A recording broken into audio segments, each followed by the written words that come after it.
In this video, I'll show you how to open floating window apps on your TECNO CAMON 50 Pro or 50 Ultra. Now to do that, you first need to make sure that you enable the smart panel. And if you don't know how to do that, I'll link a separate video that I've done before to show you how to enable this smart panel. So once the smart panel is enabled, simply bring it up, swipe like that to bring it up. And then you want to tap on the first app that you want to use. Tap on it like that to open. And as you can see, it's going to open in a floating window. So once it opens in a floating window, you can bring up the smart panel once again.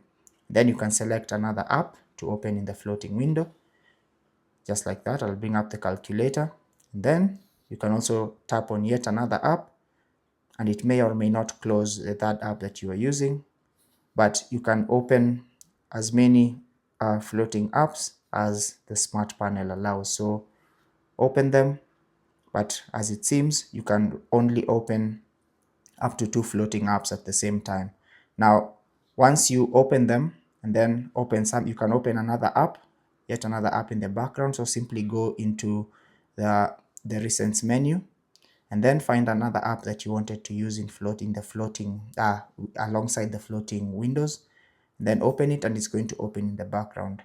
Now you can continue using your apps just like that. You have your floating window apps and another app at the back which you can also access. That's basically how to open apps in floating windows on your TECNO CAMON 50 Pro or 50 Ultra.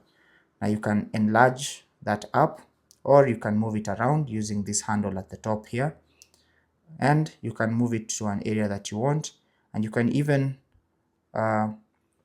close the app when you're done by tapping on this X icon. But that's basically it.